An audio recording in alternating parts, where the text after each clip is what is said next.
Bom, boa tarde a todos. Nós, depois de 18 anos, estamos voltando ao Líbano para fazer resgate de brasileiros. Nós já iniciamos essa operação, que nominamos de Raízes do Cedro. Nós estamos com a aeronave KC-30 já estacionada desde ontem pela manhã em Lisboa, na base aérea em Lisboa, aguardando, então, autorização para uma janela já confirmada para que nós possamos pousar amanhã em Beirute, às 16 horas local, correspondendo a 10 horas da manhã aqui do Brasil, hora Brasília, com uma permanência em torno de 4 horas. A aeronave já estará reabastecida em Roma para ir a Beirute, Lisboa, para ir a Beirute e voltar a Lisboa, aí novo reabastecimento, com um voo direto de Lisboa até Guarulhos, chegando no início da manhã de sábado, já no dia 5, em torno de 8 horas da manhã, na base aérea de Guarulhos, lá em São Paulo. Nós programamos também, planejamos já próximos voos, dependendo, logicamente, da coordenação que nós temos feito, muito bem feito, com as lições aprendidas, tanto daquela operação de resgate no Líbano e, principalmente, das últimas lições aprendidas do resgate que fizemos, tanto em Tel Aviv quanto no Cairo, quando trouxemos brasileiros que estavam na faixa de Gaza. Então, este é o desenho inicial para o bom início de mais uma operação em conjunto com o Ministério das Relações Exteriores e o Ministério da Defesa.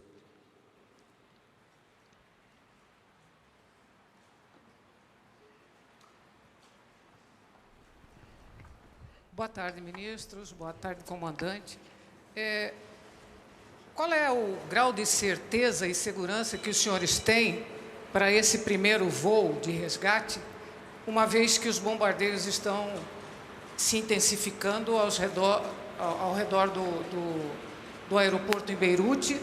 E também queria saber se existe um plano B para uma rota de fuga, uma vez que é bem diferente de 2006, quando havia rota de fuga.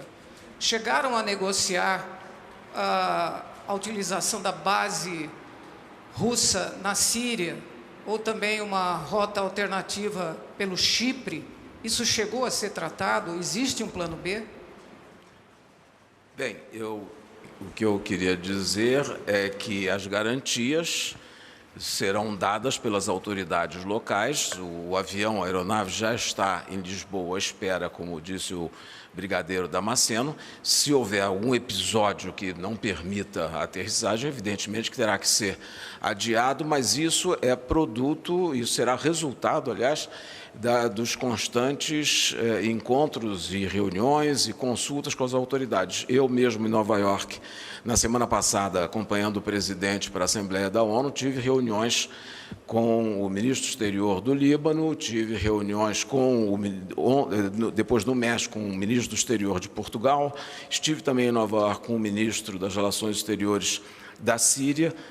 Com todos eles eu tratei do tema, também o da Jordânia, com quem já tínhamos tratado anteriormente, mas com todos examinamos possibilidades.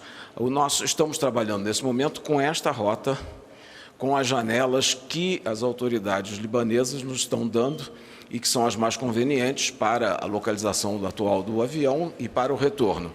Evidentemente que antes do início de cada operação, as condições têm que ser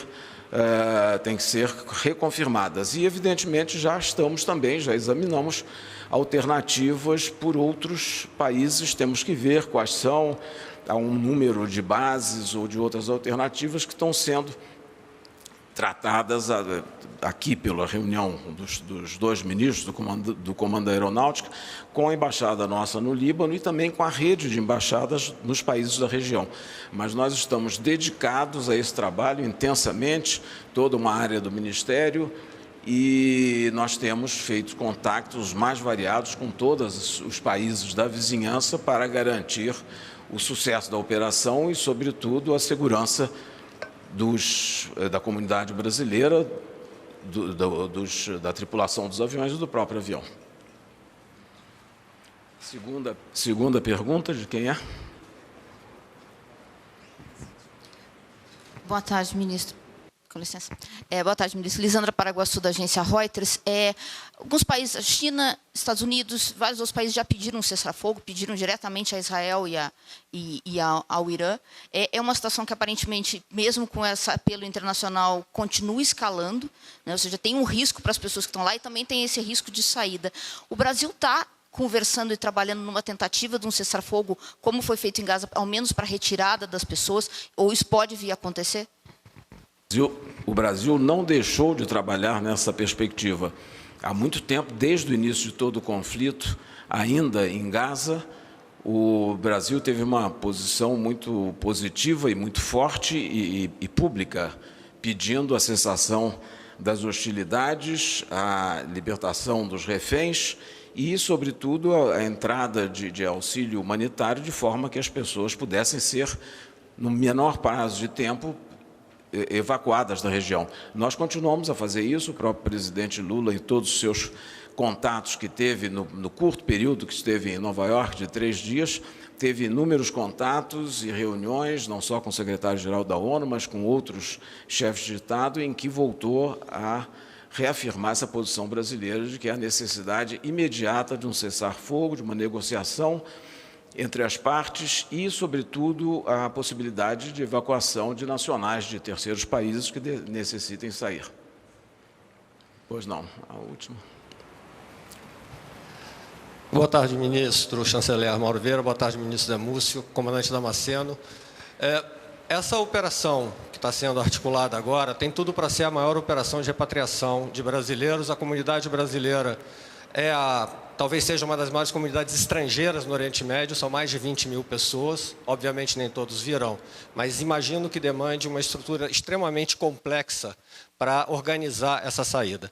Diante disso, eu gostaria de saber qual a capacidade da aeronáutica de fazer essa repatriação em grande volume de pessoas, de repatriados. Quantos voos é possível fazer semanalmente? Qual é a demanda estimada para essa operação? E quais são os critérios para a seleção de quem virá na fila da repatriação, se vai seguir o mesmo critério de Gaza ou, por exemplo, da Ucrânia? Então, eu gostaria que vocês, que é um assunto que interessa aos três, quer dizer, do interesse dos 3 ministérios, da força e dos 2 ministérios, com relação a esse volume, a esse tamanho dessa operação. Eu ia dar a palavra justamente para o ministro. Eu vou responder uma parte e passar a segunda parte para Damasceno. Evidentemente que isso é uma operação humanitária. Nós estamos querendo salvar vidas.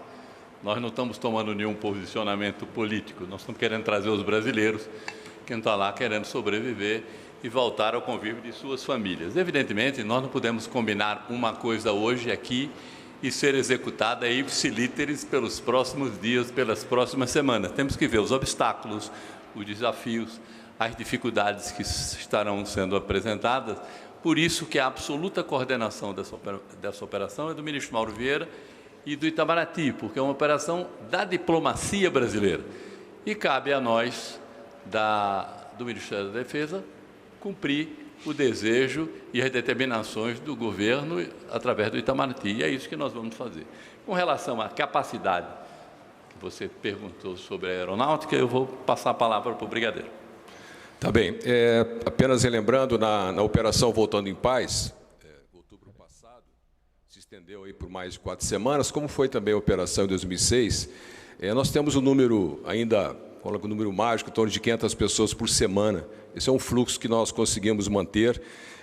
Lá nós fomos o 2º país a chegar a Tel Aviv, né? Fomos um país além mar, depois da Turquia, e agora nós temos notícia, confirmação de só pousaram no Líbano 4 países, a previsão de hoje pousarem mais 2, e nós seríamos, do elenco de países do mundo, o 7º país a desembarcar lá, quiçá com a aeronave que trará mais pessoas em cada voo. Então, essa é a nossa expectativa, uma média de 500 pessoas por semana, nós conseguimos suportar bem, porque sabemos que, como bem disse a Délis Ortiz, é uma operação continuada, né, e nessa coordenação das listagens feitas pelo MRE. Lembro que na operação, tanto na faixa de Gaza como em Tel Aviv, nós tínhamos desistências na hora do embarque, em função de familiares, decisões, logicamente, individuais, pessoais, até aguardávamos, né, junto com o Itamaraty, para que nós pudéssemos suprir aquele lugar do avião, para que não viesse vazio. Então, este primeiro voo agora são 220 pessoas disponibilizadas, e se eu pudesse identificar o número, também pelas lições das outras, 500 pessoas semana, é um número que eu considero bastante interessante e um número que nós podemos trabalhar, mas, logicamente, varia em termos da capacidade, da disponibilidade de mais aviões que a gente possa fazer, visto que nós operamos com o KC-30 e com o KC-390.